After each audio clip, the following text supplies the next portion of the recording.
Saat ini mungkin adalah saat yang berat dalam hidupmu. Saat ini mungkin kamu sampai di titik mulai hilang kepercayaan diri. Kamu dianggap pecundang, bahkan anggapan itu muncul dari orang terdekatmu. Mungkin saat ini kamu baru saja di PHK, tidak diterima di tempat kerja yang kamu impikan, tidak diterima di universitas yang kamu dambakan, bisnismu hancur berantakan, proyek terhambat dan susah dilanjutkan. Orang-orang yang dulu di dekatmu sekarang entah kemana. Semua hal buruk itu membuat kamu sangat terpukul. Dan akhirnya, kamu kehilangan keseimbangan. Kamu jatuh dan bingung apa yang harus dilakukan. Tidak tahu harus bagaimana. Dan tidak tahu harus mengerjakan apa. Dulunya semua indah. Dulunya sepertinya sesuai dengan rencana. Dulunya kamu berpikir akan baik-baik saja. Tapi ternyata ekspektasi tidak sesuai dengan realita. Ternyata sekarang semua menjadi semu, semua menjadi berantakan. Pelangi yang tadinya terlihat cerah, sekejap berganti dengan hujan dan badai. Gelapnya malam terasa lama untuk menuju pagi yang terang. Sepertinya semua akan selesai. Keberuntungan terasa semakin jauh. Dadamu terasa sesak menahan sakit yang teramat dalam. Kakimu terkulai lemah dan tak sanggup lagi untuk melangkah. Dan kamu menganggap mungkin menyerah adalah sebuah pilihan yang terbaik. Cobalah berpikir sejenak. Cobalah renungkan apa yang telah terjadi.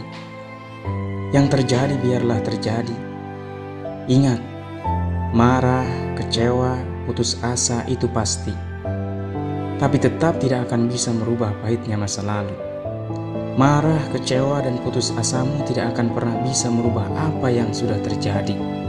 Yang ditakdirkan sekarang, apakah kita akan terus membiarkan diri kita terbelenggu dengan semua kesakitan yang kita alami? Apakah kita harus terus menangis? Apakah kita harus terus protes dan mengatakan bahwa Tuhan itu tidak adil? Kita tidak akan pernah bisa menebak kemana arah mata angin bertiup. Tapi kita bisa merubah layar kita untuk tetap berlayar ke arah yang kita tuju. Sama halnya dengan masa lalu. Kita tidak bisa merubah masa lalu. Tapi masa depan tergantung dari bagaimana kita menyikapi masa lalu kita. Apa yang bisa kita ceritakan kepada anak cucu kita? Cerita tentang kesedihan atau kegagalan? Atau kita akan bercerita tentang kegigihan saat kita berjuang menghadapi masalah? Hidup itu pilihan. Kita bisa hidup selamanya sebagai seorang pecundang, atau kita bisa memilih untuk bangkit dan menjadi seorang pemenang. Semua itu tergantung dari bagaimana sikap kita saat ini. Bangkit dan pulihkan kepercayaan dirimu.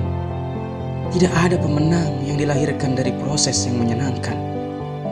Semua petarung hebat pasti pernah mengalami kejatuhan yang teramat dalam.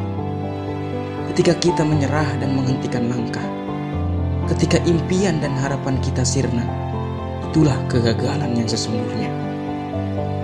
Kegagalan hanyalah kesempatan lain untuk memulai dengan lebih hebat. Kegagalan adalah cara kita belajar, cara kita mengoreksi semua kesalahan dan kekeliruan kita. Kegagalan adalah cara Tuhan untuk tidak menyakiti hati kita lebih sakit lagi ke depannya.